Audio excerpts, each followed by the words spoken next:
Thank you, Mr. Chair. Before I start, may I also avail of Senator Jinggoy's request kanina to have some ample time, Mr. Chairman.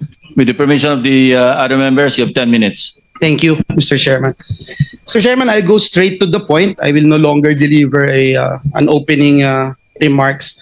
Sabi ho nung Ecclesiastes chapter 3 verse 17, God will judge both righteous and wicked people because there's time for every matter and every deed. I thank our chair and our colleagues for this opportunity na makapagtanong. Una kong tanungin, nandito na po daw si Mr. JP Mendoza. Am I correct, Mr. Chairman? Yes, he is here. Yeah. Seated beside Bryce Hernandez. Hi, Engineer Mendoza. Nagbigay po kayo ng testimonya noong sa House of Representatives September 9 at under oath po kayo noon, no, sir? Pwedeng paki? Yes po, sir. You're under oath.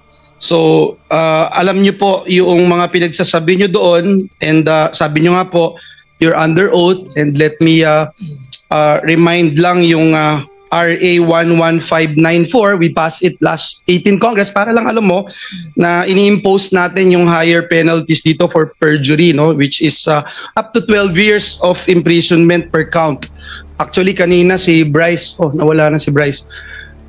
Kanina pinapakinggan ko si Bryce, parang naka-4 na counts na ng perjury. So that's 48 years na.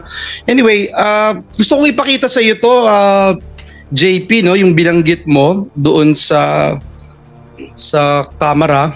Can you stop my... Ayan. Pwedeng pakibasa mo, JP, yung binanggit mo dito sa camera. Verbatim yan, Mr. Chair.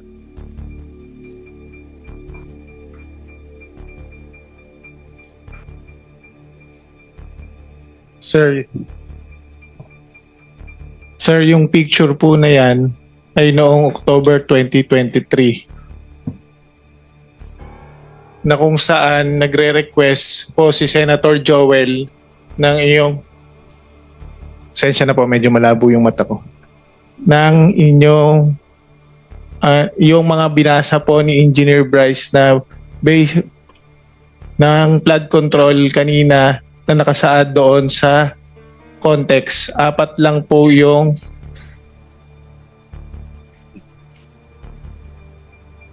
pwedeng picturean ko pa para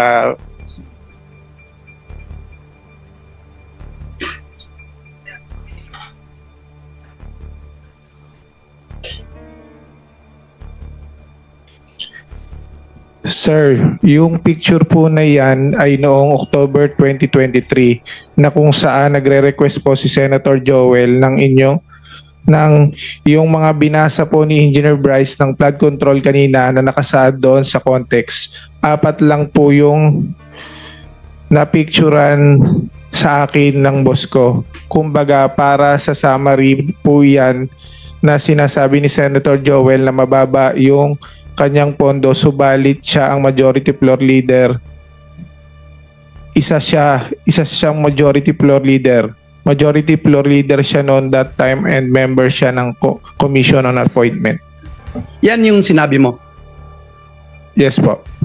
Mr. Chairman, may I ask Mr. JP Mendoza, kasi binanggit niyo po dyan na si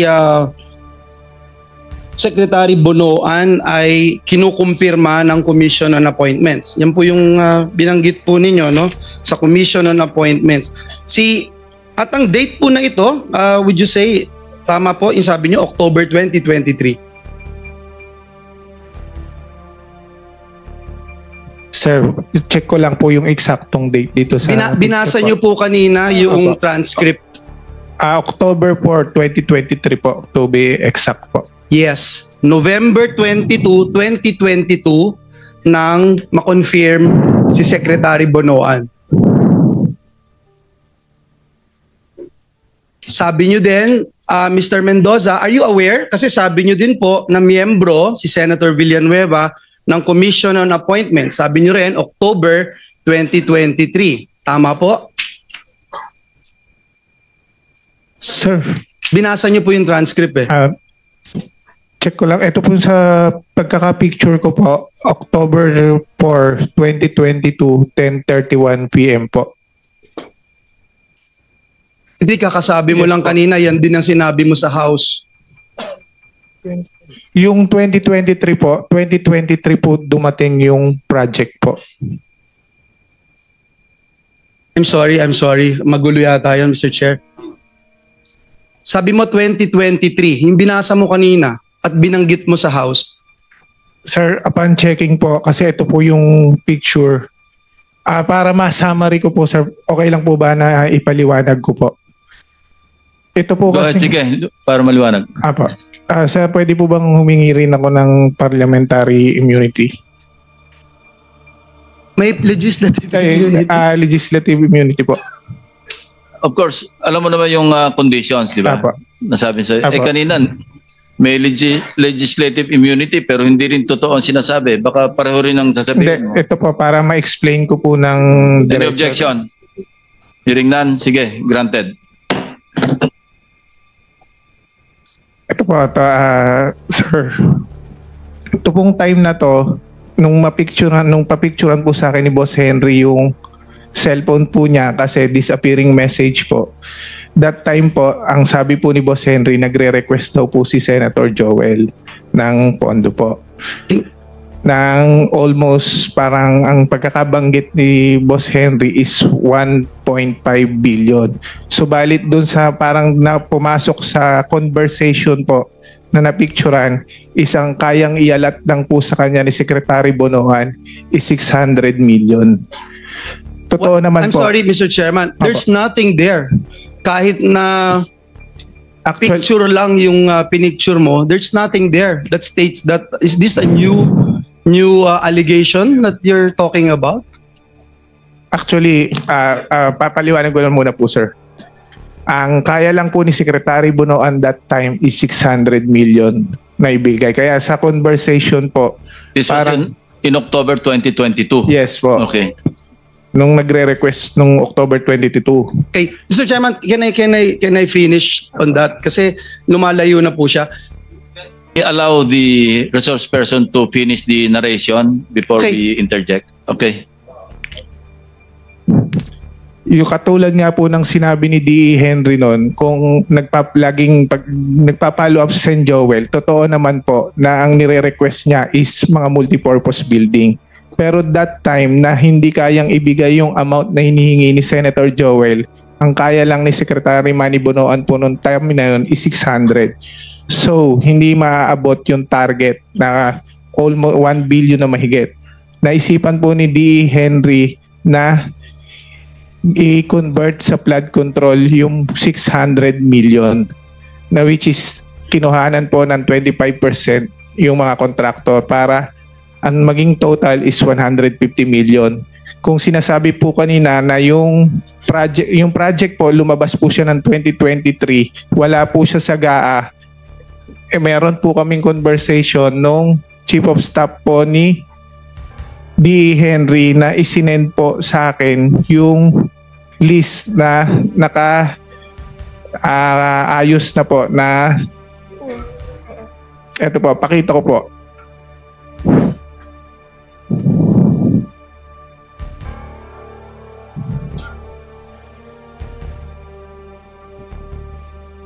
Check natin.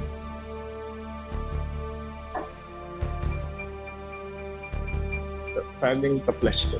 Kasi paputol na lang parang hindi mo. Tama na naman, sir.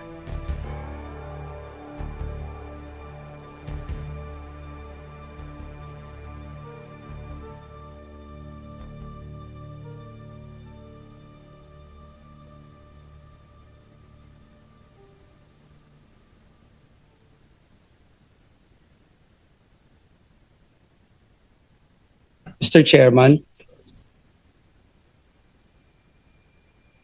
not germane to my questions kasi, Mr. Yung Chair. sinasabi mo, excuse me, Senator Joel. Sinasabi mo, meron kang screenshot ng conversation mo with Senator Joel? Pinapicturan po sa akin Sino kausap ni Senator Joel? si D.E. Henry po. Chairman, hindi po screenshot. Ang screenshot, it has to be your phone. So, Well, screenshot or photo taken from a screenshot, pareho lang Hindi yun. po photo, pinapicturan po niya sa akin yung cellphone niya. Yung cellphone. Kasi disappearing message po siya. Okay, sige. Nasaan yun?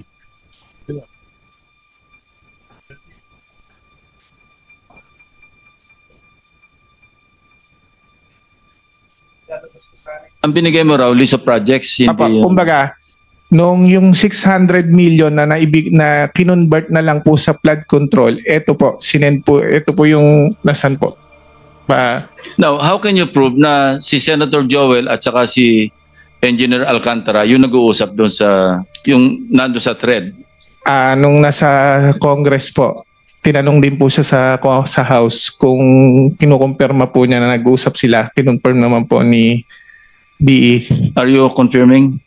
I confirm, nung last time po sa Congress, ang kinonfirm ko lang po na si Senator Joel po ay nag-follow up sa akin na pwedeng malagyan ng building, mga school building po ay multipurpose building, baka pwedeng mabigyan po ni Secretary. Meron daw po request pero pinapapollow up niya lang po sa akin. Pero there is no such thing as flood control, Your Honor.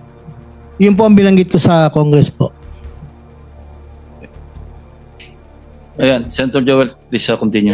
thank you. Be thou as it may, Mr. Chairman, JP 2022-2023, hindi po ako miyembro ng Commission on Appointments. Hindi po ako miyembro. Pwede kong tanungin si Mr. Alcantara. Mr. Alcantara, same question that I asked Secretary Bonoans, Regional Director Tolentino. Was there a time na I asked or I nominated flood control program sa inyo? Wala po, Your Honor. Ever since po. Ever since, wala, Mr. Chairman. Was there a time na naglabi si Senator Villanueva for any contractor na in-endorse, pinakitaan ng pabor, or nilabi sa iyo, Mr. Alcantara? Wala po, Your Honor. Thank you, Mr. Chairman. Balikan kita, JP, no? Hindi ako CA member. Kinonfirm na si Secretary Bonoan dun sa sinabi nyo.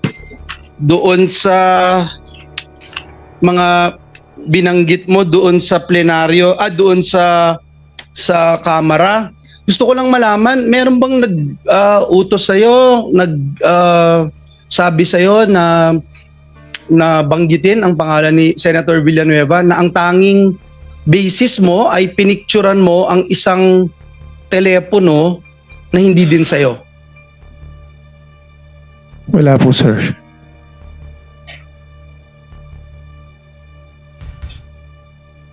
Puntahan ko si Bryce, Mr. Chairman, Engineer Bryce, nagpunta ka rin sa Kamara de Representantes at doon marami kang sinabi, may mga picture, kagaya nung sinasabi ni JP na pinicturan niya yung isang telepono at di umano ito ay conversation ni Joel Villanueva at isang Henry Alcantara. At nakakalungkot man na kahit ito'y isang picture lang from a different phone, parang tinanggap na gospel truth dun sa camera, no? May ipapakita rin akong picture sa iyo, Bryce. Pakitignan itong picture na to. Pakilakihan.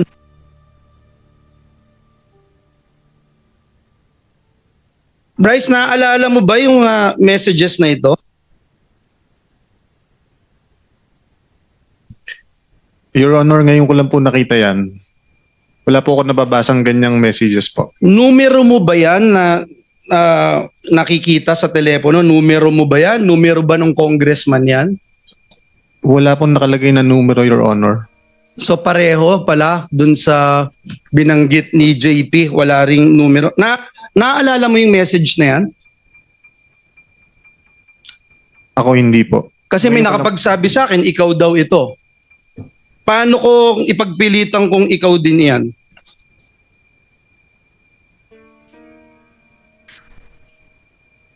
Nasa sa inyo na po yan, Your Honor. Pero hindi ikaw yan. Hindi po. Babasahin ko lang, Mr. Chairman, nakalagay dito, Congressman, Bryce, idiin mo si Sen. Joel dito. Bryce sumagot, basta kayo na bahala sa akin, batchmate. Huwag nyo lang akong ibalik sa Senado, sa Senate. Mr. Chairman, if we rely on pictures, anyone can claim anything. And let me show how easy it is to fake this one, Mr. Chairman.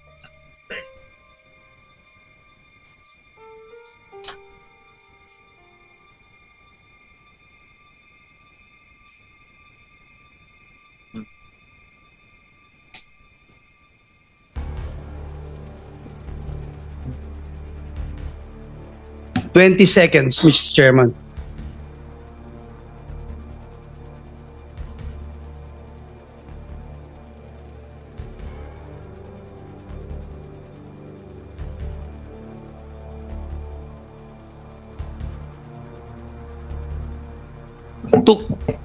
Took me 20 seconds, Mr. Chairman, to do that. Mr. Chairman, maaaring sabihin yung cellphone na nagpicture at ang metadata ng picture na ito ay para sabihin kinuhanan talaga noong October 2023. Kanina si Mr. JP nagsasabi baka 2022. Pakita din po natin kung papaanong mag-alter sa metadata of an image.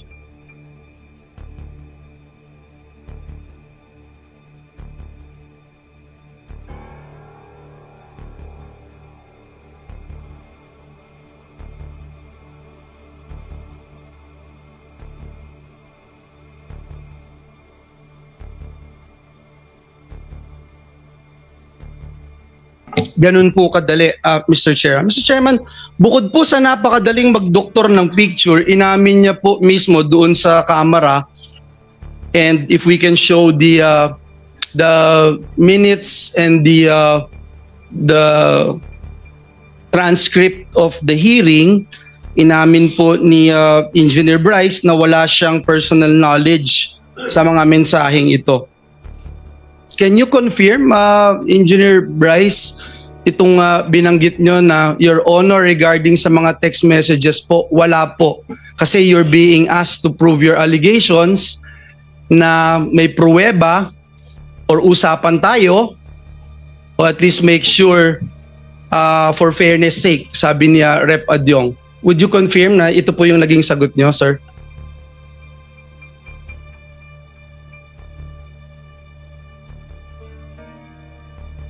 Yes, Your Honor. So ibig sabihin, hearsay, Mr. Chairman, daig pa po nito yung chismis